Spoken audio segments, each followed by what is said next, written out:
Hey guys, it's Jason at JP3 Motorsports coming at you with another product highlight. Today we're going to be talking about our newest AC kit, and this is going to be for the FC RX7s.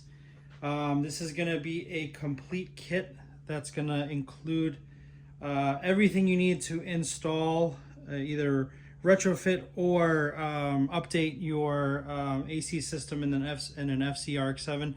The only thing that customers are going to have to supply is the evaporator that's inside the dash, the evaporator box. Otherwise, we will include everything else you need. So I'm going to go through all the components that come in the kit, and then we'll go through just a quick install tutorial of all the components and little tips and tricks that that you need to know when you're installing the kit. So the kit's going to come with a new condenser. The condenser is going to come with a dryer that's already incorporated and welded onto the condenser. It's going to have the mount that we made that mounts that sandwiches between the radiator and the body frame. It's going to come to you guys pre-assembled on the mount already, so it's ready to just throw in to the into the car. One thing to note is that when you do open up the ports the first time, if you do hear a little hiss, the new condensers come vacuum sealed, so they're gonna have a little bit of a hiss when you open up the ports. That's nothing to worry about. That's normal, and so that's something just for you guys to know. It's gonna come with the hardware to bolt the radiator back on top of the condenser mount. So you're gonna get 4 M8 bolts with some wide washers there. You're going to get a new compressor. This compressor is the same body as the RX8 compressor. However, the FC RX7 has a V-belt pulley. So we sourced the same compressor that comes with the V-belt pulley. That way we get to use a lot of the fittings that we already have for the FD RX7s and adapt them to the FC. We like these compressors. They're very small body, but they're very efficient, and they work well with the R134 Freon. So you're gonna get that. You're gonna get the harness that plugs into the compressor. It grounds this is the ground to the compressor, and then there's the signal wire for the clutch that plugs straight into the FC OEM body harness. So it adapts to it, and no need to cut or splice anything. You're gonna get 2 adapter brackets that are gonna mount onto the stock AC compressor bracket on the FC, and then it'll allow you to bolt up the new compressor without any modifications. It's gonna come with the 4 short Allen bolts to bolt to the OEM mount. That's going to come with the long bolts. They're going to bolt the new compressor to those adapter brackets. These 2 M6 bolts are going to be for bolting down and securing the new lines onto the compressor. You're also going to get a P-clamp and an M6 nut, and I'll show you where we use that just to hold and secure the lines underneath the battery. You'll get a bunch of zip ties. You'll get a binary switch, and that goes onto one of the lines. This is a safety pressure switch that will only work if there is pressure in the lines above, I believe, around 20 psi, and then it also shuts off above 400 psi just to make sure that the compressor is safe. All right, so that's that. We also give you a thread chaser. And this I'll show you. This is for the evaporator. One of the fittings we found, we had about 3 or 4 evaporator boxes that we bought just to compare, and almost all of them needed to have a little thread chasing to make sure that the fittings, the new fittings that we're supplying, thread on properly, and to avoid any galling or misthreading. We're just going to supply the thread chaser. That way you guys don't have to find it, source it, and find out you need it later on. All right. Of course, we supply the Nylog Blue. This is the gasket sealant, and if you've seen some of the FD videos, we use this.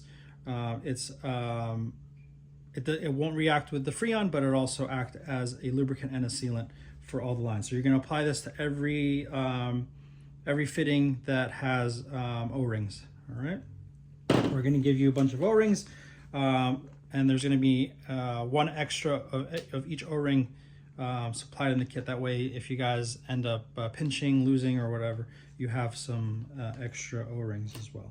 All right. We also will supply you with the thermal expansion valve for the evaporator box, the O-rings that go with it, and on ours, the clamp for the temperature sensing bulb was rusted, so I figured these cars are 30+ years old, so I figured we're going to supply new ones anyway, so that way you guys don't have to source these either. And we also supplied the cork tape to insulate that sensing bulb. Okay, and we supply the belt that you're going to need for the new compressor. And last of all, we supply you with the lines. These lines replace all the lines in the engine bay, so no need to figure out which, if you have bad lines, bad ports, or whatnot. We're just going to replace all the hard lines and go from there. These lines run in a different direction than the OEM ones. They're going to run from the firewall on a left-hand drive car. You're going to see it go across to the driver's side and then wrap to the colder side of the engine. This avoids all issues with any heat and it guys with the turbos, and avoids any of the issues there. So you'll see it when I show you on the car. So I'm going to show you guys with the kit. We have a car with the kit installed on the car. I'll show you where things go and route and show you from there. As far as the thermal expansion valve, I'll also release another video that shows how to remove the evaporator box, change the thermal expansion valve, and then reinstall. It's pretty straightforward, but that'll be on a separate video. So right now I will show you, the next thing I'll show you is how to mount the compressor onto the OEM mount, and I'll show you a little bit of differences that you can see some adjustability we built in, because we found that there's two variant mounting positions that Mazda used between the different years. So I'll show you that on the next video. All right, so I'm gonna show you guys some differences between some of the AC compressor mounts that we've seen. So these are two examples that we have in shop, and we were fortunate enough to find two that had a little bit of difference between the two. Hopefully these are the only two differences, and we'll find out if once some of you guys start installing these kits. But our adapter brackets account for these two differences, so there's no worries if you have one versus the other. So I'll show you what to look out for. So the shorter bracket between the two is going to be on the bottom. The one that has this double hole is going to be on the top.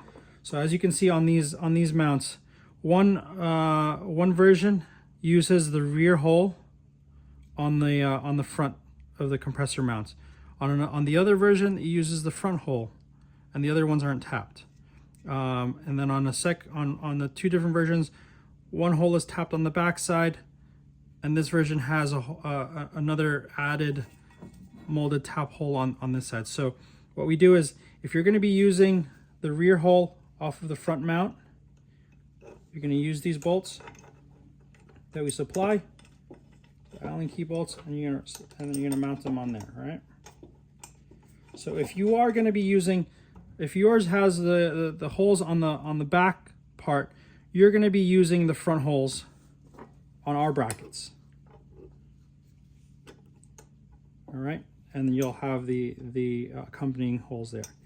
If you're going to be using the front holes on the bracket, then you're going to be using the rear holes to mount the new compressor. If you accidentally install it on the wrong two holes, you'll find out because the pulleys won't line up. It won't line up to the tensioner pulley for the AC.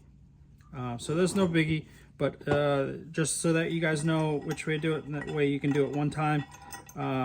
if you use the rear hole on the OEM bracket, you're gonna use the front holes on our bracket. If you use the front hole on the OEM bracket, you're gonna use your rear holes on the on our bracket. All right, so that's straightforward. So you're gonna use the 4 short Allen head bolts to mount the adapter brackets, and then you're gonna use the 4 long bolts to bolt up the compressor. The compressor, you can, if you have this removed off the car, you can mount this. You'll have to mount this first because of these holes are going to get covered, and then you can mount the compressor. It's very easy to mount the compressor on the car. There's plenty of room. This compressor is much smaller than the OEM one. You'll have a lot more room to play. All right, I'll show you now how to install the harness on the compressor. Straightforward. All right, so this is the new compressor we supply. We supply you with the harness that's going to be plug and play. So this end is going to plug straight into the harness. You'll see with the clip, plug straight there. This shorter spot is going to be for the ground. You're going to use the bolt that's going to be located on top of the compressor and ground that wire. Tighten that one down. And this wire is going to be kind of pointed this way. You'll see that the OEM harness is kind of forward, so we gave you ample amount of wire to plug it in there. You may have to cut a couple of zip ties to get the OEM body harness signal wire to come closer, but we give you enough wire there. All right, and that's straightforward. So the compressor, once you have this connected, you can either connect this later on once the car is on. Just be careful because this connector kind of juts out, and you may end up cracking the connector while you're installing the compressor. So some guys prefer to put the harness on first, some guys prefer to put it on later. That's up to you. All right, so then now we'll show you the evaporator box, and I'll show you how to use the chase and what I'm talking about.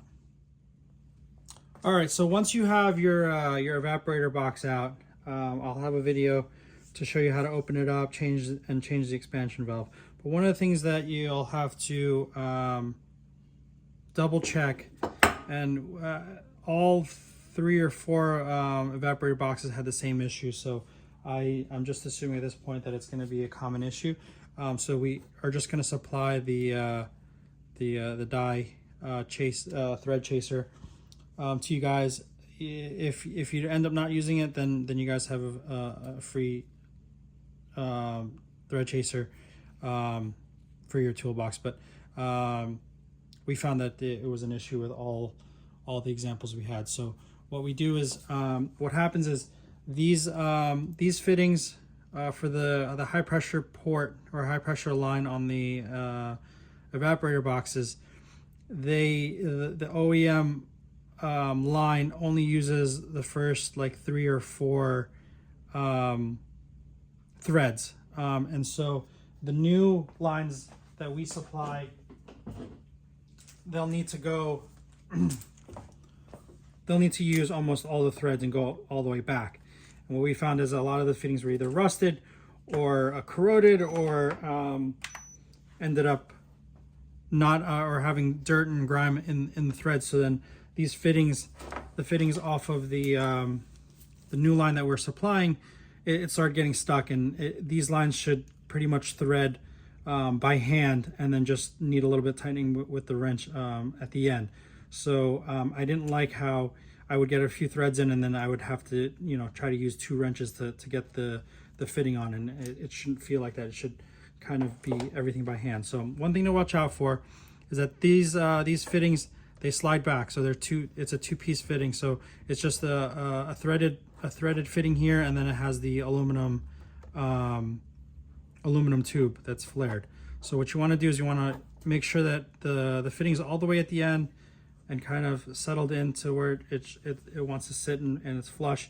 And then you take your thread chaser, die, and you get it on where it's threaded, and you thread it all the way down. You'll have to hold that fitting so it doesn't spin because it's a loose fitting, and just chase it all the way down. This way it cleans up the threads, it makes them nice and clean, nice and smooth, and that way the fitting for the new lines. I have one here.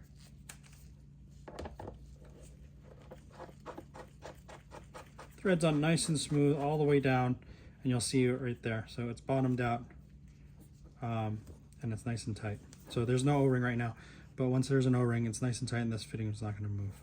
All right, so this is how it should go, nice and smooth. Everything by hand. Don't need to. If you're using a wrench to tighten down any of these fittings, then something's wrong, and you're probably misthreading the fitting on. All right, so that's straightforward. And we'll next I'm going to show you how to make sure how to properly install these fittings on lines with the O-rings. All right, so I just wanted to do a little quick how-to on when you're putting all these lines together and they have all these O-rings, the proper way to do it. So with the high pressure line on the FC, this line is going to be the only one that has like this really fat O-ring.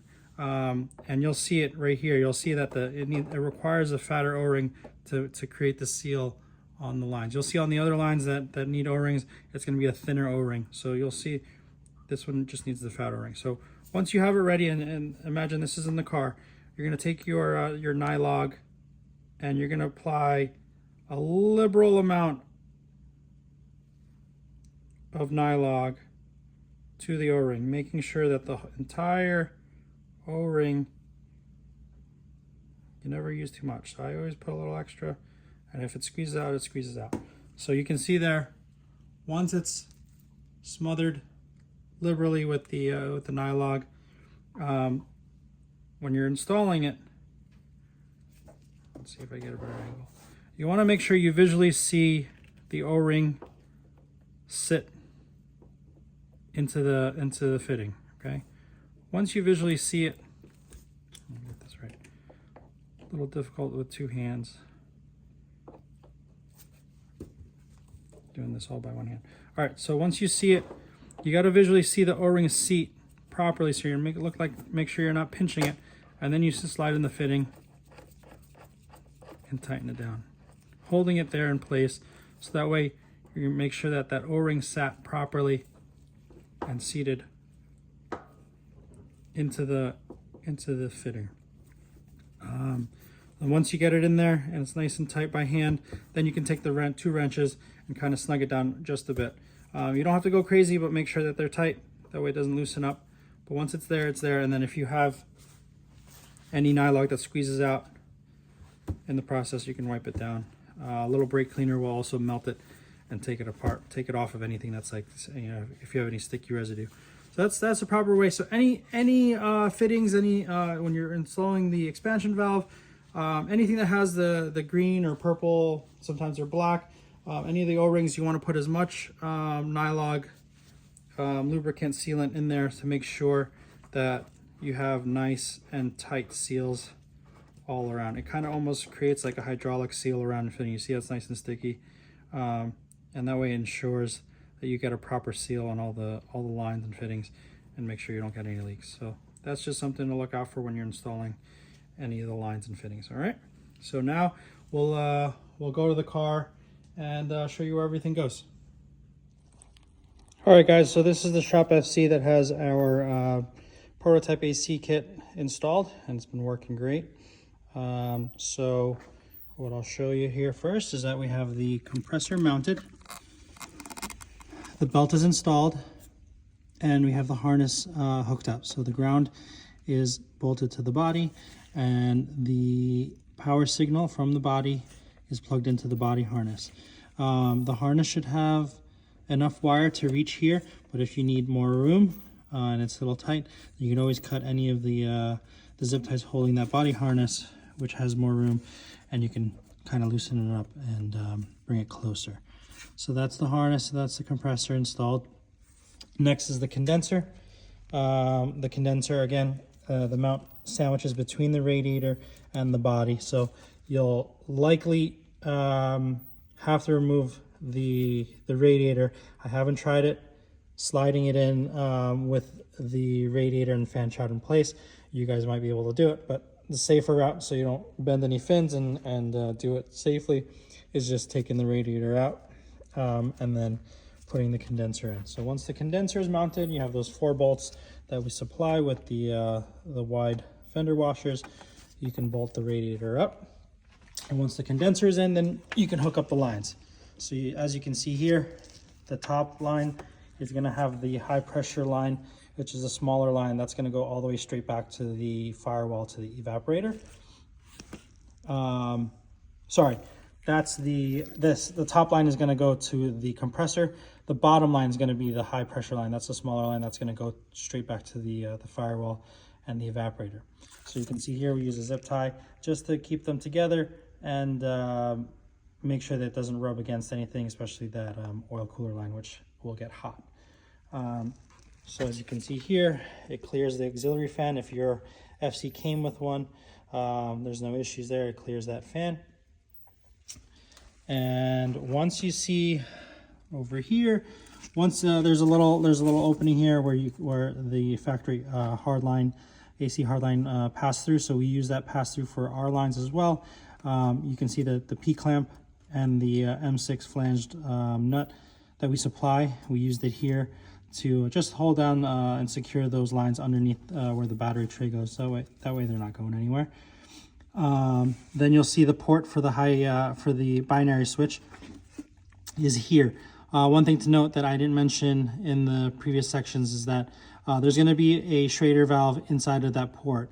Leave that Schrader valve in. You can put a little nylog when you put the sensor on, just so that this has a seal for that little O-ring that's in there, and leave the Schrader valve in. That way, if you ever need to change the binary switch for any reason, when you take it out, that Schrader valve will shut off and it won't release the freon that's in the system. That way you don't have to discharge the whole system. Of note that these 2 wires for the binary pressure switch, the OEM pressure switch was located over here where the dryer was. But what you'll see is when you find it and hanging over here, it's just zip tied and it's on its own harness, own loom, running all the way over there. So what you do is you'll trace it back all the way back here, cut some zip ties, and electrical tape, and you'll just route that wire back over here to the new location where the pressure switch is. And you don't need any adapters. It still uses the same double spade connectors. They're not, there's no polarity, so it doesn't matter which side goes where. Just plug them in and you're good to go. All right, so that's that. So you're gonna run that high pressure line switch, or high pressure line, all the way back towards the firewall. That's the bottom one right there. And you can see the low pressure side line also runs the same route. You'll see it here. We added a zip tie right here just to the brake line, just to keep those lines secure around that area. And you'll see the low pressure line goes to the top port. And then the line that goes to the condenser is right on the bottom. You'll see it points down that way and comes around. We'll have a lot of photos on our website as well, on the product pages, just to see, and you guys can reference for orientation when you're doing the install as well. And let me walk you guys over here, and you'll see here the ports are nice and accessible, but also hidden, so you don't really see them. Keeps a clean look. They're hidden back here. You're really only going to need them when you charge the system, discharge the system, and then you kind of want them out of the way. And it keeps a cleaner look. We were considering putting it over there, but it keeps it nice and clean when you tuck it back here. So you'll see the 2 lines are right here, and it keeps it away from the hot exhaust, especially with the big turbo guys or turbo 2 guys. It keeps all the heat away, keeps away from the heat, and keeps those ports safe. So that's that. So we give you a bunch of zip ties. You guys can kind of add zip ties in place where you want them, and you're good to go. So once it's all installed, pressurize the system. We found this system took about just about a pound of Freon, 16 ounces, to charge up, and it's been working perfectly fine. So that's the gist of the kit.